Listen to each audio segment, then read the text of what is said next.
اعوذ باللہ من الشیطان الرجیم بسم اللہ الرحمن الرحیم الحمد للہ رب العالمین وهو خیر ناصرنا ومعین ایاک نعبد و ایاک نستعین اللہم صل علی محمد وآل محمد وعجل فرجهم رب زدنی علما والحقنی بالصالحین رب یسر ولا تعسر وتمم بالخیر۔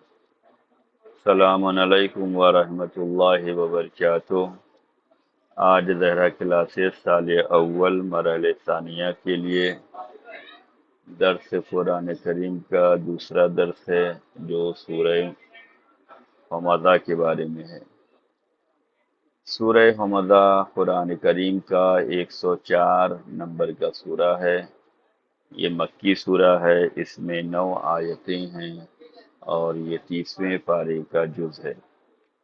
اعوذ باللہ من الشیطان الرجیم بسم اللہ الرحمن الرحیم ویل لکل ہمزۃ لمزہ الذی جمع مالا وعددا یحسب ان مالہ اخلدا کلا لینبذن فی الحطمہ وما ادراک ما الحطمہ نار اللہ الموقدۃ التی تطلع علی الافئدہ انہا علیہم موصدۃ فی امد ممددہ۔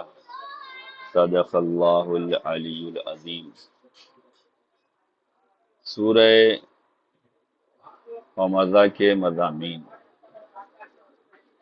یہ سورہ اخلاقی تعلیمات پر مبنی ہے، جس میں سماج کی سب سے بڑی برائی کی طرف اشارہ کیا گیا ہے، جس سے عالمی فساد پیدا ہوتا ہے، اور وہ فساد یہ ہے کہ دوسروں کو طعنہ دینا اور چغلی کرنا۔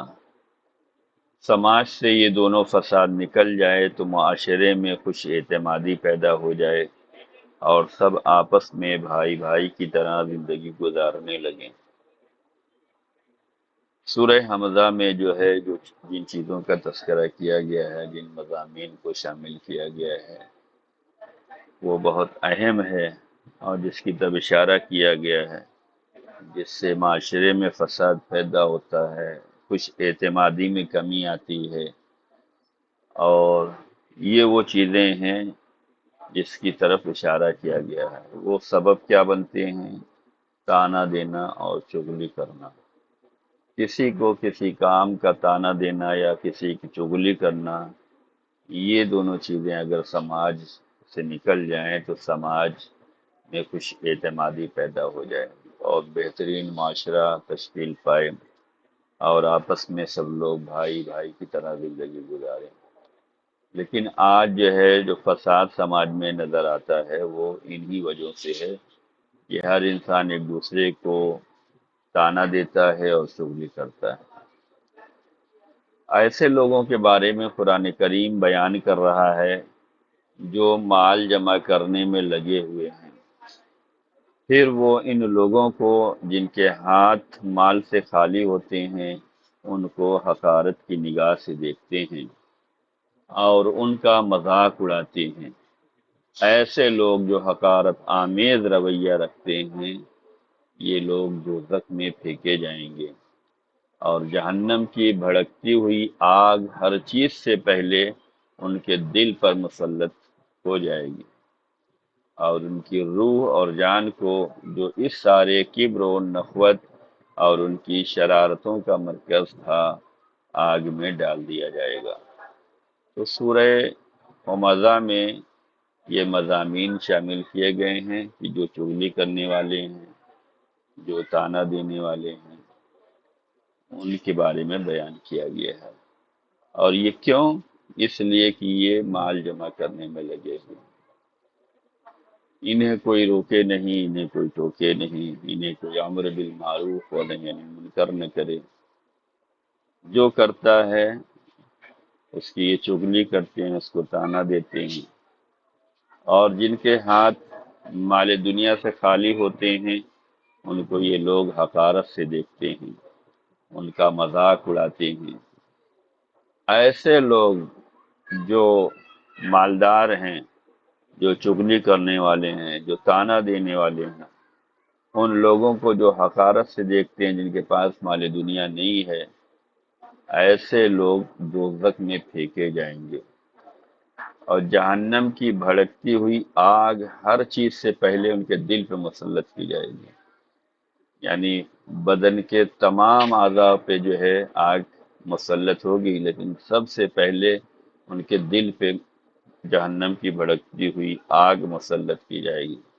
اس کے بعد ان کے ہاتھ اور چہرے اور زبان اور دوسری اعضاء پر جہنم کی آگ مسلط ہوگی۔ سب سے پہلے جو مسلط ہونے والی جہنم کی آگ ہے، یہ ان لوگوں کے دلوں پر مسلط کی جائے گی، اور ان کی روح و جان کو، جو اس سارے کبر و نخوت اور ان کی شرارتوں کا مرکز جو ہے، یہی تھا، دل تھا، یہی ان کی روح و جان تھی،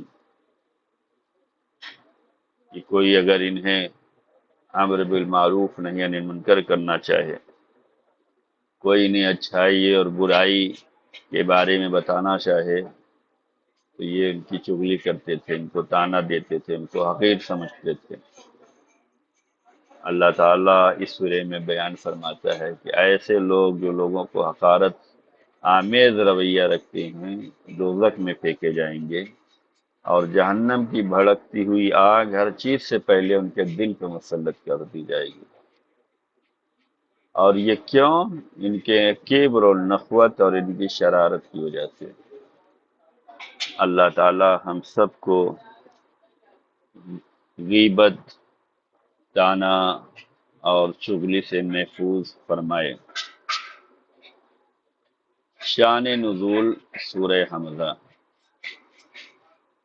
علماء مفسرین نے لکھا ہے کہ یہ سورہ حمزہ ولید بن مغیرہ کی مذمت میں نازل ہوا ہے، جو حضرت رسول اللہ صلی اللہ علیہ وسلم کی پس پشت غیبت کیا کرتا تھا، پیٹھ پیچھے غیبت کرتا تھا، اور سامنے سامنے طعنہ زنی اور استہزاء کیا کرتا تھا۔ ولید بن مغیرہ یہ دشمن رسول، جو رسول اللہ کی غیبت بھی کرتا تھا اور رسول اللہ کے سامنے سامنے طعنہ زنی اور استہزاء، مذاق اڑایا کرتا تھا۔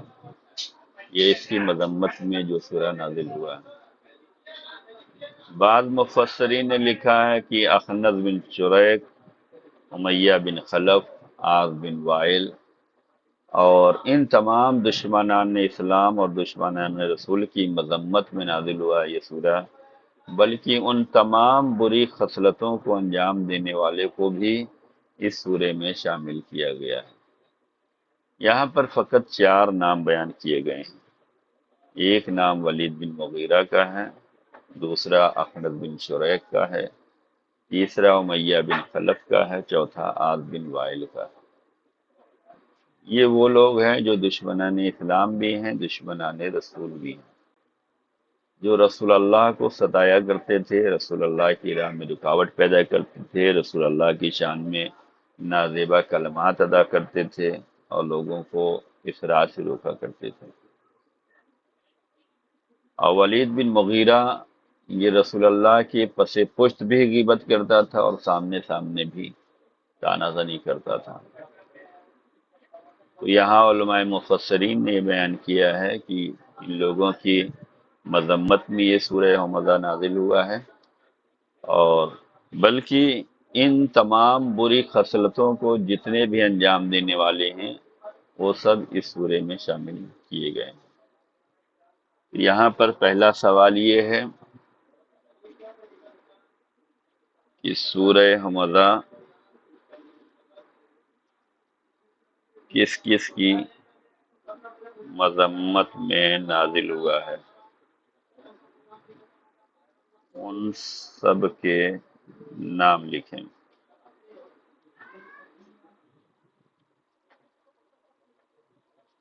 فضیلت سورہ حمزہ۔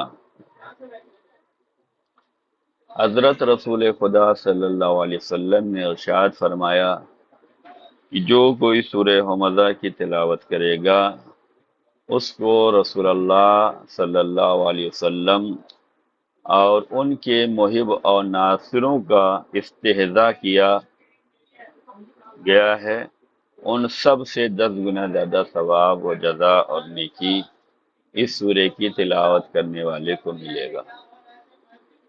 یعنی جب سے سورہ نازل ہوا ہے تب سے لے کر اب تک اور قیامت تک جتنے لوگوں نے رسول اللہ کا استہزاء کیا ہے، رسول اللہ کے چاہنے والوں کا استہزاء کیا ہے، ان سب کی تعداد سے 10 گنا زیادہ ثواب جزا و نیکی اس شخص کو ملنے والی ہے جو سورہ حمزہ کی تلاوت کرے گا۔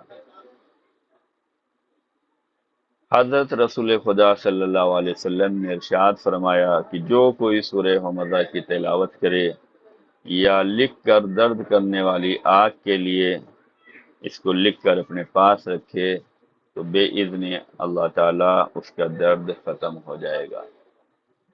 یعنی اس سورے کی تلاوت کا جو ثواب بیان کیا گیا ہے وہ یہ ہے کہ اگر آنکھوں میں تکلیف ہے تو اللہ تعالیٰ کے حکم سے اس سورے کی تلاوت کی جائے تو اللہ تعالیٰ کے حکم سے یہ درد جو ہے تکلیف ختم ہو جائے گی۔ تیسری حدیث حضرت رسول خدا صلی اللہ علیہ وسلم کا ارشاد مبارک ہے کہ اگر کوئی نظر بد کا شکار ہو تو اس پر یہ سورہ حمزہ پڑھا جائے تا نظر بد کا اثر دور ہو جائے گا۔ چوتھی حدیث حضرت امام جعفر صادق علیہ السلام نے ارشاد فرمایا کہ جو شخص اس سورہ حمزہ کو فرائض میں پڑھے اس سے فقر دور ہوگا اور اس کا رزق کھنچ کر اس کی طرف آئے گا اور بری موت سے محفوظ رہے گا۔ پانچویں حدیث حضرت امام جعفر صادق علیہ السلام نے ارشاد فرمایا کہ بد زبان اور بدگوئی کرنے والے کو روکنے کے لیے 21 مرتبہ سورہ حمزہ کی تلاوت کرے یا اس کو لکھ کر اپنے پاس رکھے تو بد زبانوں اور بدگوئیوں سے محفوظ رہے گا۔ تو یہ مختصر سے فضیلت تھی جسے بیان کیا ہے۔ سورہ حمزہ کی تلاوت کرنے سے یہ تمام خیر و برکت اور عافیت ہمیں ملنے والی ہے۔ ہمیں چاہیے کہ ہم قرآن مجید کی زیادہ سے زیادہ تلاوت کریں اور یقین اور اطمینان کی منزل پہ فائز ہوں۔ جیسا کہ ان حدیثوں میں بیان کیا گیا ہے کہ سورہ حمزہ پڑھنے کا فائدہ یہ ہوگا کہ بد زبانوں سے محفوظ رہیں گے، فقر و فاقہ دور ہوگا، رزق جو ہے کھنچ کر اس کی طرف آئے گا اور بری موت سے محفوظ رہے گا، اور نظر بد کو دور کرنے کے لیے بھی اس سورے کی تلاوت کی جا سکتی ہے۔ تو سورہ حمزہ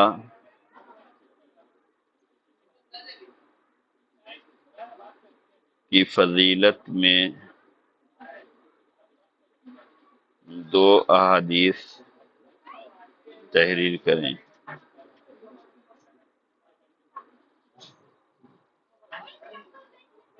اب جو ہے ترجمہ و تفسیر آپ کی خدمت میں پیش کرتا ہوں۔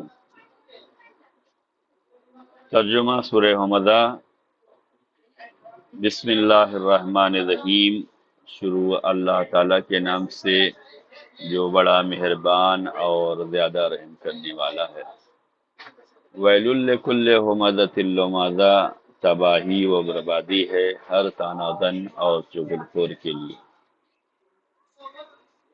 الذی جمع مالا وعددا، جس نے مال کو جمع کیا اور خوب اس کا حساب رکھا۔ یحسب ان مالہ اخلدا، اس کا خیال یہ تھا کہ یہ مال ہمیشہ باقی رہے گا۔ کلا لینبذن فی الحطمہ، ہرگز نہیں، اسے یقیناً حطمہ میں ڈال دیا جائے گا۔ وما ادراک ما الحطمہ، اور تمہیں کیا معلوم کہ حطمہ کیا ہے؟ نار اللہ الموقدۃ، یہ اللہ تعالیٰ کی بھڑکائی ہوئی آگ ہے، التی تطلع علی الافئدہ، جو دلوں تک چڑھ جائے گی۔ انہا علیہم مؤصدۃ، وہ آگ ان پر گھیر دی جائے گی، فی امد ممددہ، لمبے لمبے ستونوں کے ساتھ یہ آگ ان لوگوں کو گھیر دی جائے گی۔ یعنی جو لوگ چغلخوری کرتے ہیں، طعنہ زنی کرتے ہیں، بدگوئی کرتے ہیں، اللہ تعالیٰ نے اس سورے میں یہ بیان فرمایا ہے کہ اس کو جو ہے جہنم میں ڈالا جائے گا۔ تباہی اور بربادی ہے ہر طعنہ زن چغلخور کے لیے۔ ہمیں یہ چاہیے کہ ہم کسی کو بھی طعنہ نہ دیں اور کسی کی بھی چغلی نہ کریں، اس لیے کہ جو لوگ طعنہ دیتے ہیں یا چغلی کرتے ہیں اور اپنے مال کو جمع کر کے رکھتے ہیں اور یہ سمجھتے ہیں کہ یہ مال ہمیشہ باقی رہنے والا ہے، ایسا نہیں ہونے والا ہے۔ ایسے لوگوں کو جو طعنہ دیتے ہیں، چغلی کرتے ہیں، مال کو جمع کر کے رکھتے ہیں، سمجھتے ہیں بس یہی مال ہمیشہ کام آنے والا ہے، ایسے لوگوں کو اللہ تعالیٰ حطامہ میں ڈالے گا۔ حطامہ جہنم کا ایک نام ہے، اور اس کے بعد اللہ فرماتا ہے کہ تمہیں کیا معلوم کہ حطامہ کیا ہے؟ پھر اس کی وضاحت خود سورے میں ہے کہ اللہ تعالیٰ کی بھڑکائی ہوئی آگ ہے، اور یہ آگ دلوں تک چڑھ جاتی ہے اور پھر ان کو ہر طرف سے گھیر لیتی ہے، اور لمبے لمبے ستون اس کے اطراف میں بن جاتے ہیں۔ تو ہمیں چاہیے کہ ہم غیبتوں سے، چغلخوری سے، بدزبانی سے، مال کے جمع کرنے پہ اور ان کو گن گن کر رکھنا، روزانہ کاؤنٹ کرنا کہ اتنا ہے اتنا ہے اتنا ہے، اور یہ سمجھنا کہ بس یہی تو ہمیشہ ہمیں کام آنے والا ہے، ان چیزوں سے ہمیں بچنا چاہیے۔ اس لیے کہ جو یہ سب چیزیں کرے گا اسے جو ہے جہنم میں ڈالا جائے گا، اور جہنم کی آگ اس کے دلوں تک پہنچے گی۔ سب سے پہلے اس کے دلوں پر حملہ ہوگا، اس کے بعد وہ آگ ان کو گھیر لے گی اور لمبے لمبے ستون ان کے اطراف میں کھڑے کر دیے جائیں گے۔ تو یہاں پر تیسرا سوال یہ ہے کہ سورہ حمزہ کے ترجمے کو تحریر کریں۔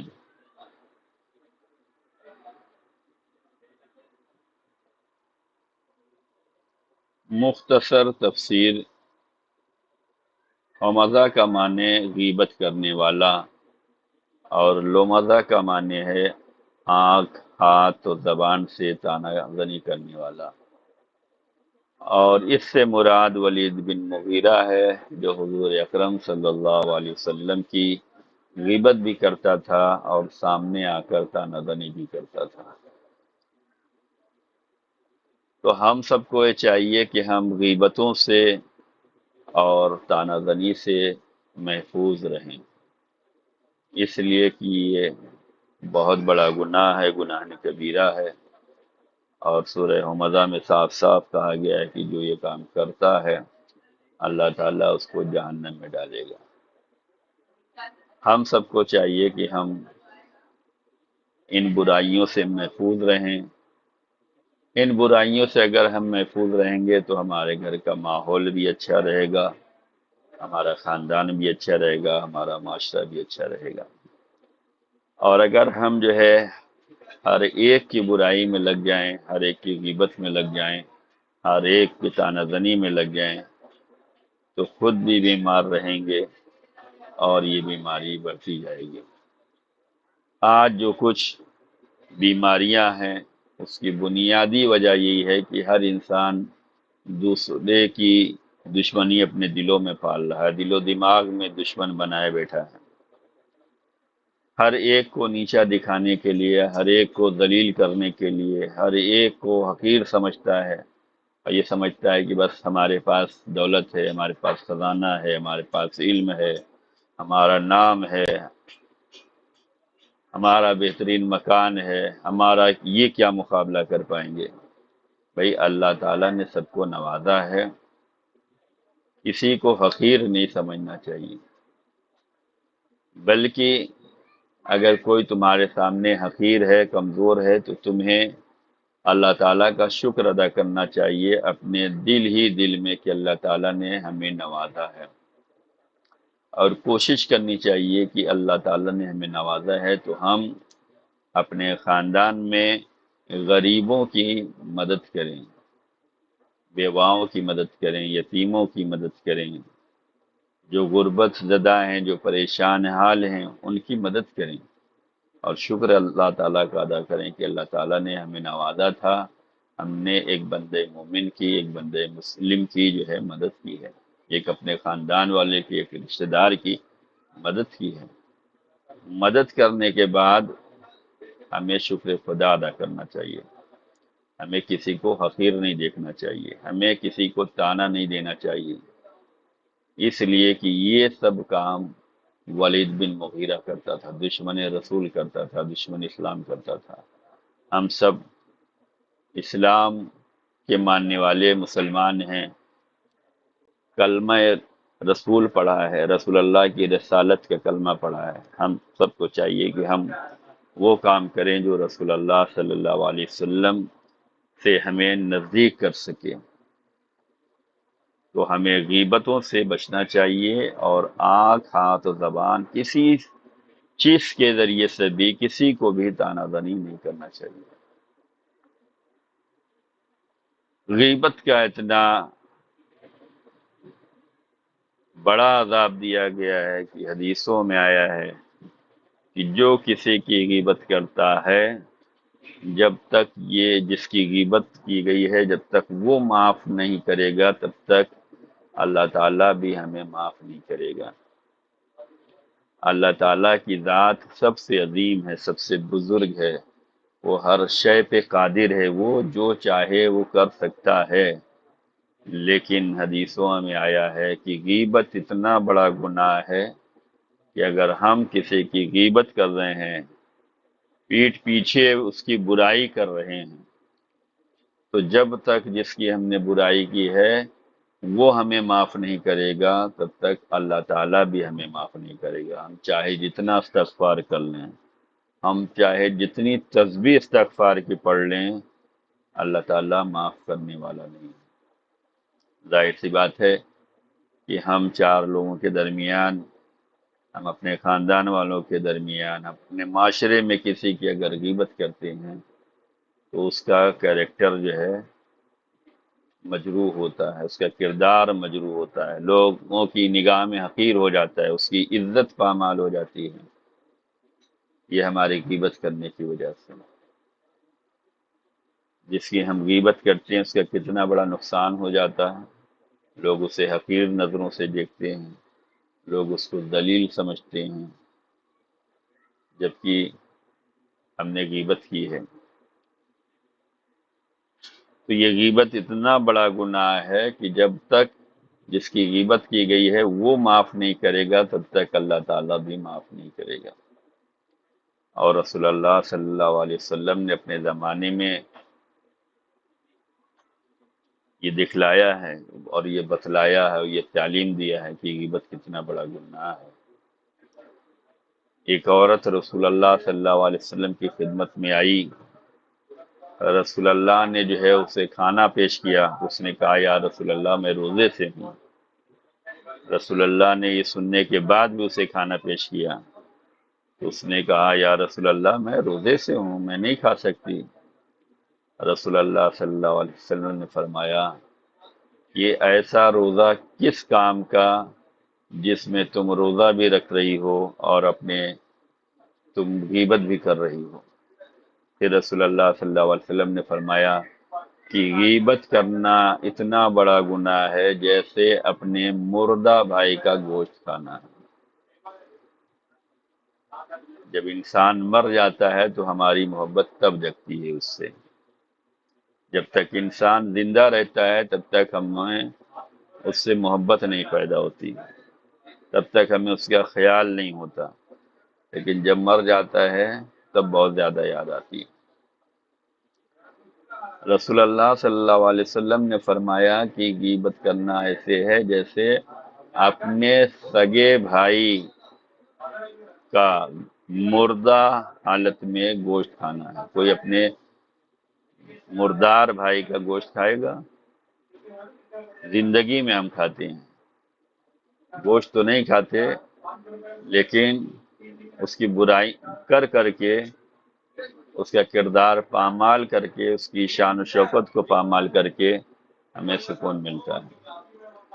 جب اس عورت نے کہا یا رسول اللہ میں روزے سے ہوں، رسول اللہ صلی اللہ علیہ وسلم نے فرمایا کہ ایسا روزہ کس کام کا کہ تم روزے سے بھی ہو اور تم غیبت بھی کر رہی ہو۔ غیبت کرنا ایسا ہے جیسے اپنے مردار بھائی کا گوشت کھانا ہے۔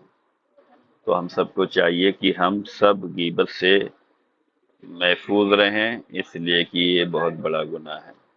چوتھا سوال یہ ہے کہ غیبت کے بارے میں بیان کریں۔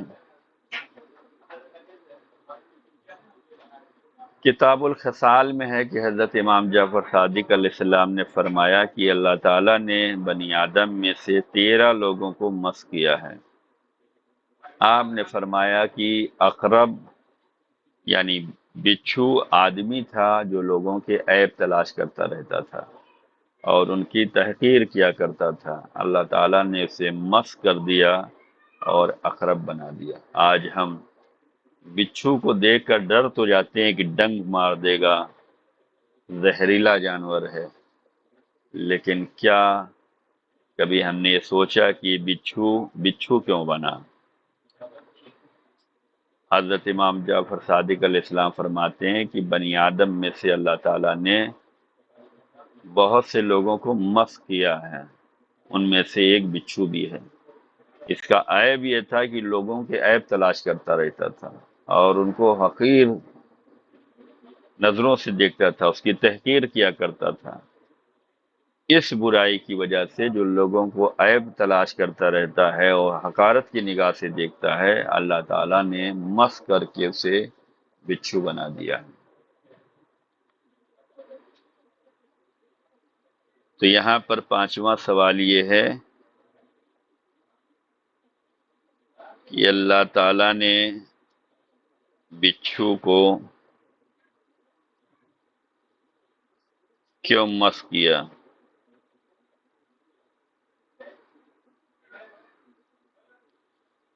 اس کا سبب بیان کریں، کس گناہ کی وجہ سے جو ہے مسخ کیا ہے۔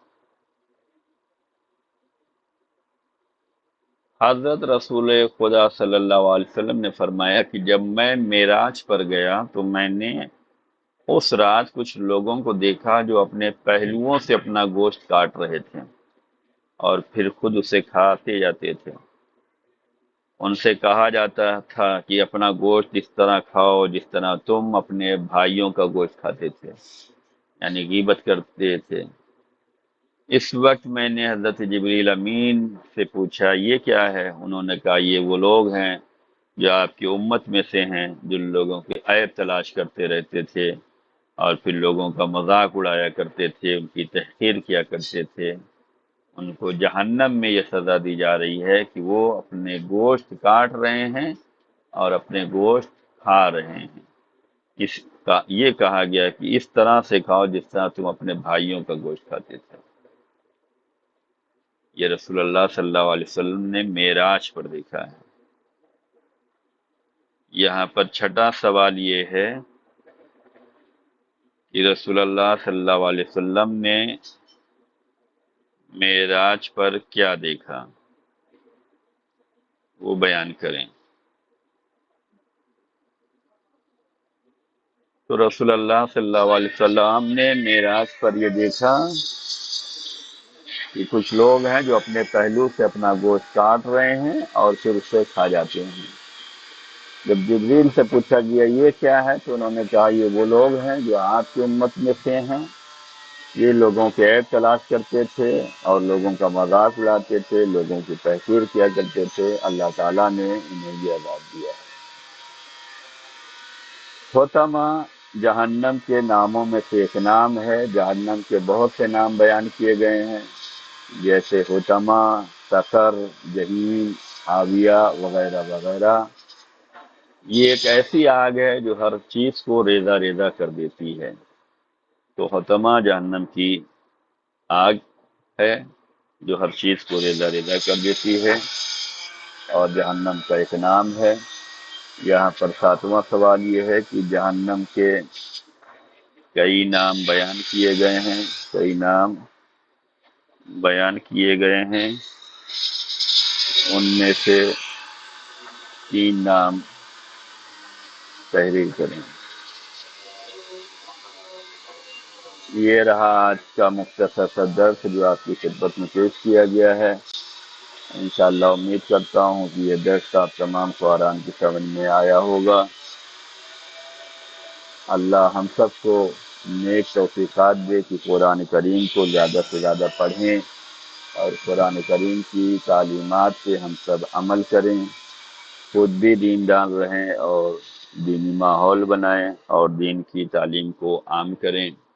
خدا ہم سب کو کامیاب کرے اور ہم سب کو خدمت دین کرنے کی توفیق عنایت فرمائے۔ جو سوال کیے گئے ہیں ان سوال کے جواب لکھ کر ہمارے ٹیلی گرام نمبر پر سینڈ کریں۔ خدا سب کو سلامت رکھے۔ فقط والسلام علیکم ورحمۃ اللہ وبرکاتہ۔